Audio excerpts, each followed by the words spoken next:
This live stream will be dedicated to a very relevant topic, cultivating resilience and resourcefulness. Welcome, this is Katarina. Just felt inspired to come on and to share with you just a few mindset upgrades, few perspectives upgrades of how to tap into this inner current of resilience and resourcefulness so you could reinvent yourself over and over and over again. Would somebody let me know if you hear my sound? If you can type in the comments that you hear my sound, or give me like a heart or thumbs up just to make sure the sound is going before we dive into this exploration together. And if you and I meet for the very first time, I am an author, a speaker, online teacher, and a relentless, ecstatic celebrator of life. Thank you so much for letting me know that the sound is perfect. Dear ones, this word resilience have been so present the last few weeks, and I wanted to share with you how I think about cultivating resilience and how you can do it as well to bring more of your soul power into your life, into this next version of you, into this next chapter. And I was having a conversation with a student of mine last week, and she said, nothing is the same in business. And I said, you are correct. Nothing is the same in life. So in this rapidly shifted process of life, nothing is ever the same, which is designed this way so we never stagnate. It's the law of life that we continue to uncover a new version of ourselves. And the key to that resilience is to love the process. Love the process of rediscovering yourself, reimagining your life, opening up a new voice in yourself. And more than anything, not to lose the joy of living. I want to tell you something that I just experienced very, very recently. I just realized that there was a part of me, part of my personality, of my human self, that didn't really want to be on the planet. And I would often notice myself, not often, but occasionally, I would notice myself saying, Divine Mother, I'm ready to go. Anytime you want me to leave this planet, I volunteer. And so many, quite a few of my peers at 44 years old left the planet this year. And I caught myself saying, I don't mind going. Totally okay with death, And then I had an experience recently that shifted that mindset. And I was given an experience of seeing what a sacred gift life is. What a profound sacred gift. And I gave myself a promise to never speak those words again and to never take this life lightly, but to really seize every moment and to bring the fullness of my potential. And this is what inspired this live stream, because so many of us have been going through accelerated change. And so many of us are encountering different experiences that really push us to birth a new version of who we are. And I find whenever we experience difficulties or challenges, they are that pressure that is needed to birth our new version of self, to birth a new voice, right? I find that when I go through challenging experiences or a prolonged experience of uncertainty or confusion, I tap into a much deeper level of authenticity with myself, with my community. There's a kind of like a new voice, and a new frequency that is being born out of the alchemical process. So resilience is this strength of the soul to move through experience of life and to continue to direct your mind to the goal of the experience that will always come. A powerful question that I lean into, that I'd like to offer you. I believe in the power of questions. Because when you're going to go through a dense, energetic moment, if you can just remember the question, it's going to lift you up and it's going to help you orient your mind. You ready for the question? The question goes like this: where is the opportunity here? Where is the opportunity here? Because at any moment we can focus our mind on limitation or on opportunity. And in this ever-present infinite now, both exist. But we can't see both. We can only see limitation, an obstacle, a challenge, or an opportunity that is hidden inside it. So when you direct your mind and you say, where is an opportunity? Where is an opportunity? What it wants to emerge through this experience? And if you keep asking yourself that question, the best if you ask it through a meditation, right? Connecting to your higher self. Before I got on this live stream, I actually sat on my couch holding a giant crystal and was attuning to my higher self. And I feel when more and more people on the planet make it a practice to source their resilience from their higher self, we'll be able to actualize our true divine potential. And your business and your career and your professional path, it also has its ultimate potential, its higher self. And you can attune to that, right? So making that connection with your higher self on a daily basis and learning to stream the strength. So it doesn't come from your human self alone, but it comes from your higher self. And you stream that inspiration, that strength, that connection, and you ask for it. The most important thing in this process is to ask for your strength to be amplified. Another way that I look for hidden opportunities and hidden resources, because if you think about it, if we look at the spiritual truth that there is only now, right? This entire year, my practice of presence has been my main curriculum. So if you study with any embodied spiritual teacher, they'll always drive this message home. There is only now. The past is in our memory. The future is in our thoughts. And where you get to be, the most important place to be is right here, right now. So if everything is happening in the now, then all the resources that you require to move your life, your business, your next chapter forward, they are already here. The key is that they're already here, but they are in the form that you have not recognized yet. Right? And I've learned that from an incredible teacher, John DeMartini. He's such an inspiration of a teacher for me. A teacher who loves his craft and who never stops reinventing himself. I think he's in his 60s, maybe like mid-60s. But I see him on YouTube all the time. He could have just, retired in Mexico and just drink coconut. But he's just so committed to continue to inspire, educate, and empower people to think about their potential and to actualize that potential. So John DeMartini, hi everyone, welcome for joining. John DeMartini said this one phrase: all resources that you require are already in your life. They're simply in the form that you have not recognized yet.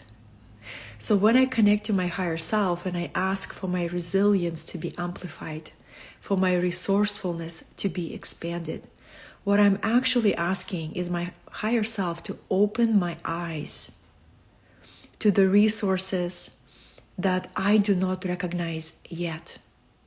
So that's the first really big idea that I'd like to share with you. When you know that you are divinely resourced and that your job to become present enough to recognize those resources, there is this lightness that comes online.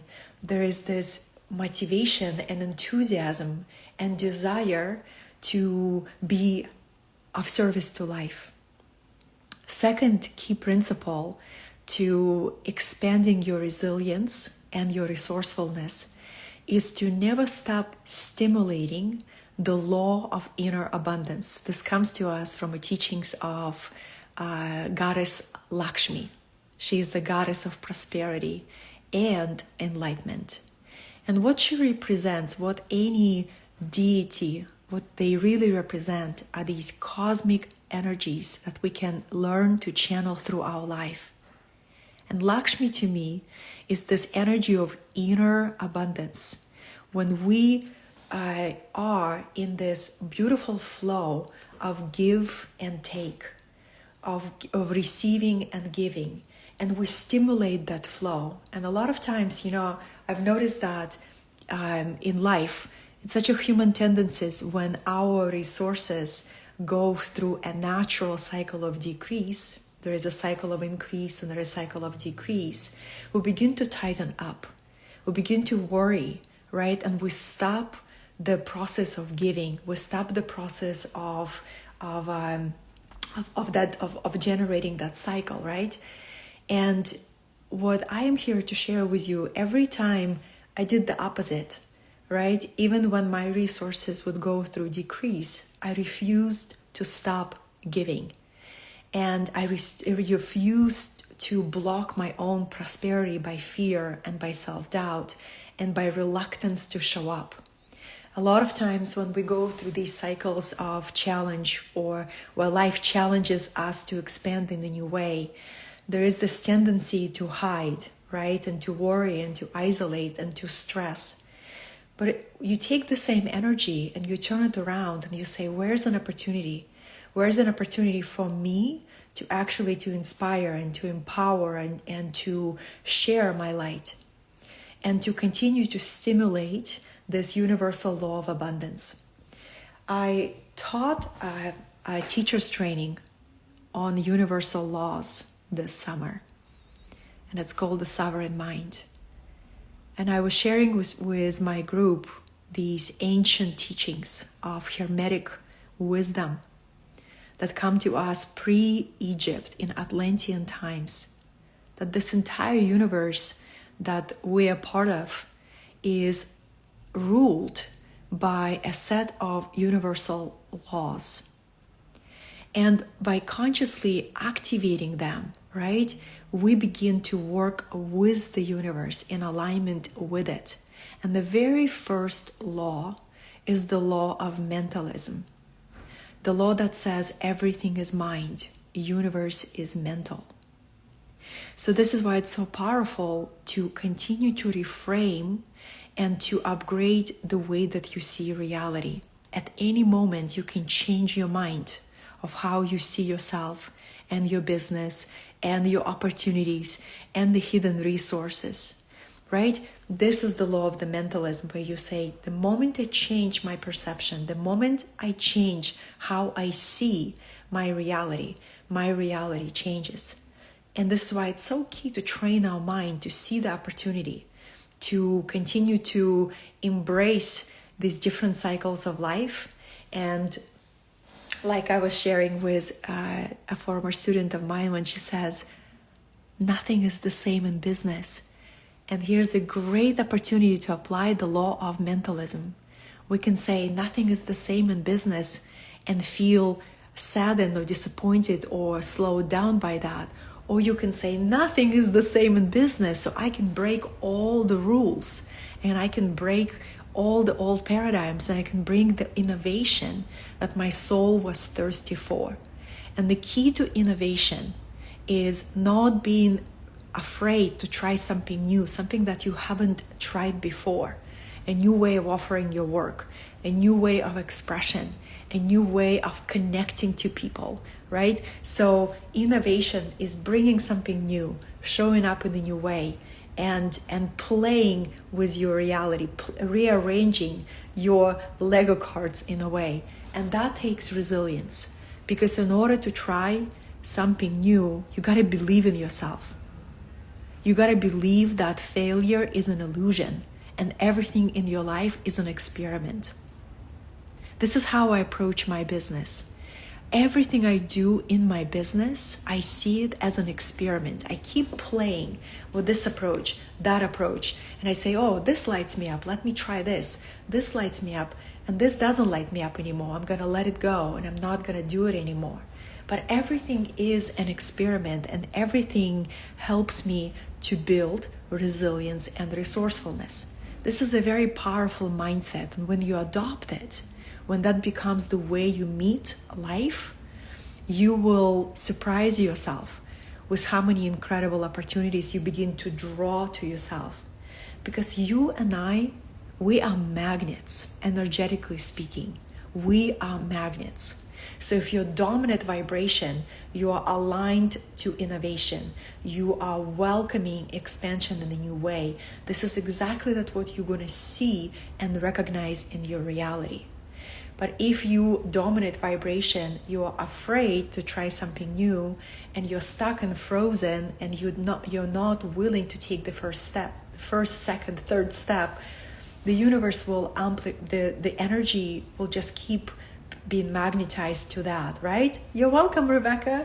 Yes, and it's unlocking that inner warrior in us that says, no matter what came my way, in some level, I agreed to experience it. On the level of the soul, I chose that experience. That's a very powerful mindset as well. I'm curious, why did I choose that experience? What it helped me to find out about myself? And how can I continue to become more resilient without losing my joy? You know, whenever I go through reinvention in my work and my professional life, two things that help me: the pure love of my craft. You know, it's like, for example, I love to teach. I love to teach. This is the joy of my life. So I do it. I teach for free.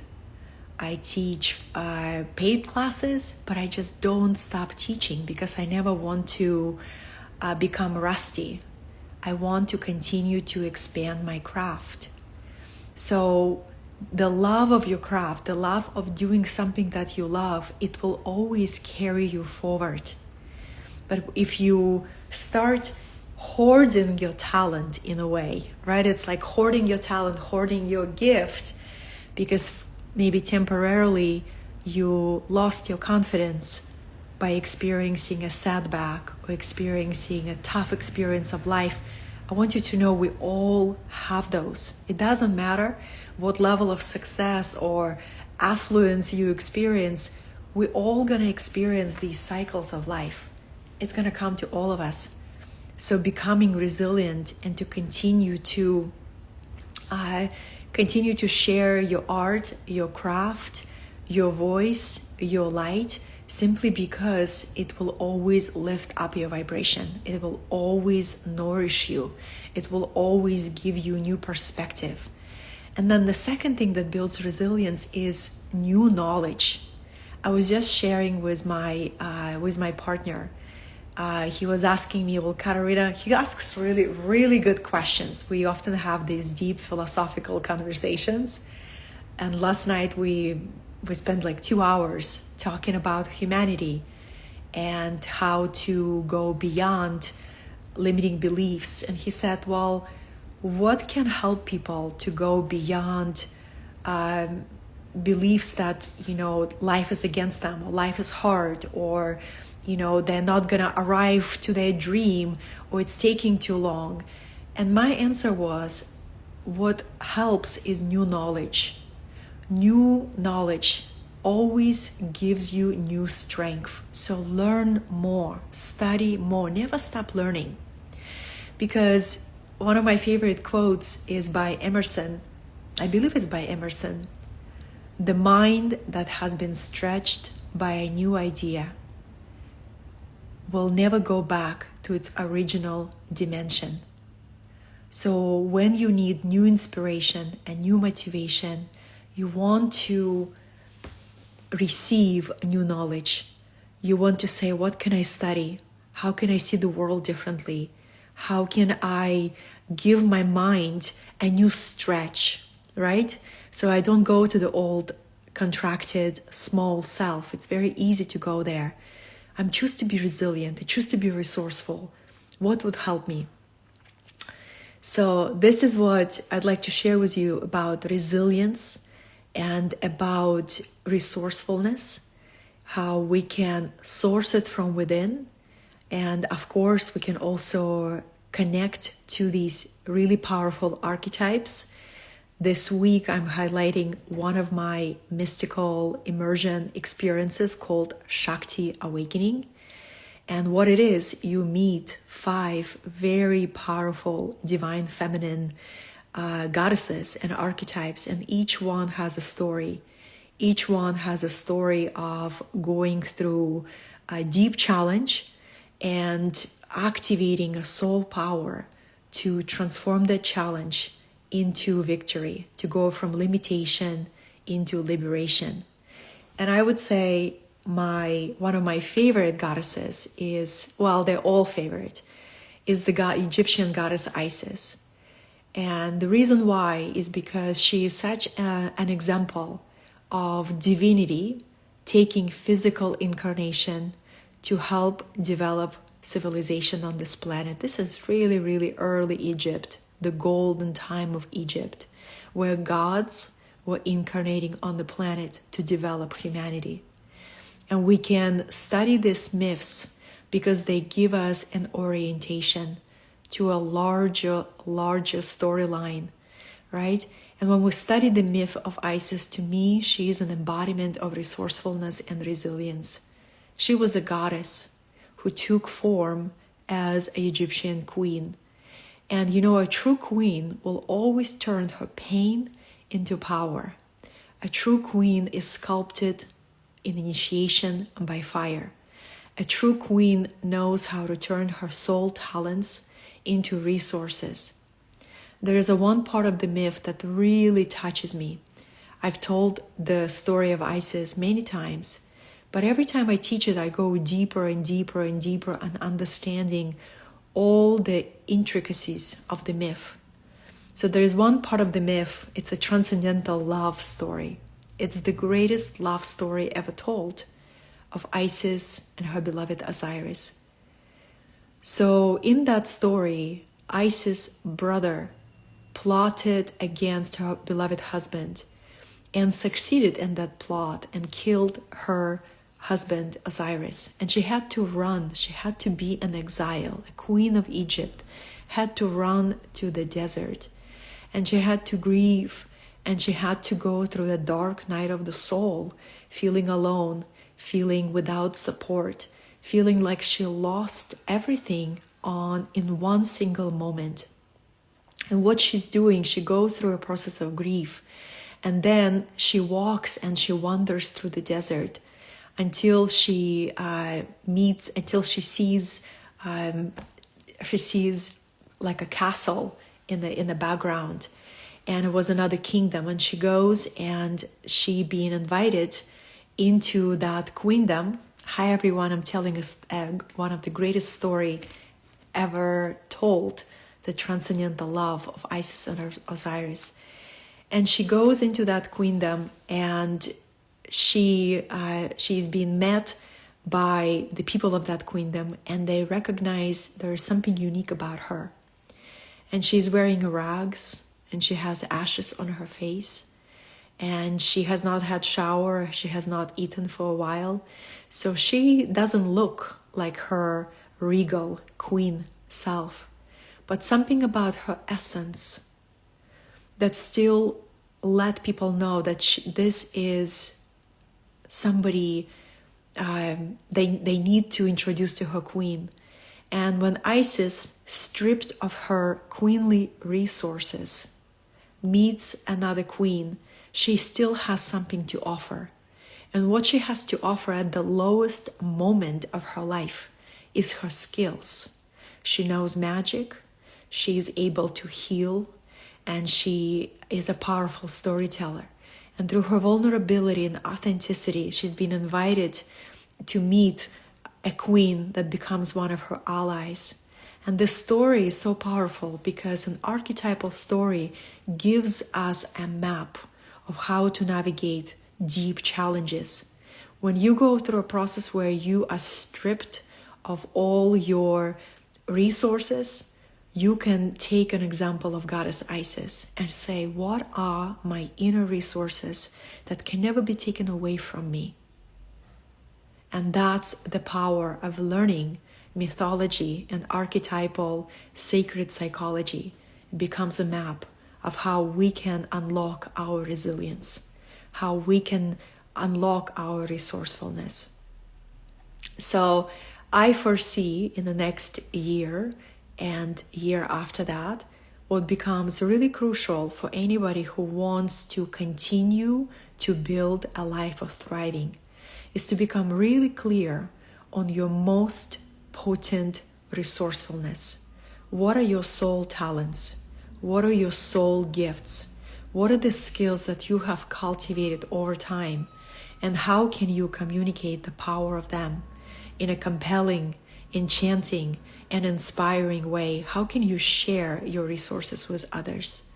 This is what I believe will be the deciding factor for people who choose to continue to adapt, to attune and to adapt to a radically shifting economical landscape, and people who choose to thrive and to be examples of prosperity that comes from turning your inner resources, your inner wisdom, your inner talents into physical resources that you require to move your divine mission forward. I hope what I shared was useful for you, was inspiring for you, whether you're going to watch this as a replay or whether you've been here with me live. This was Katarina, and I continue to share the teachings of the sacred feminine because it is awakening in all of us, independent of gender. And it's that deep, deep inner power that can guide us through the dark, that can guide us through loss, that can guide us through uncertainty. And this is the power that we can trust, that can always be within. Thank you. Be blessed. I love you. Until next time.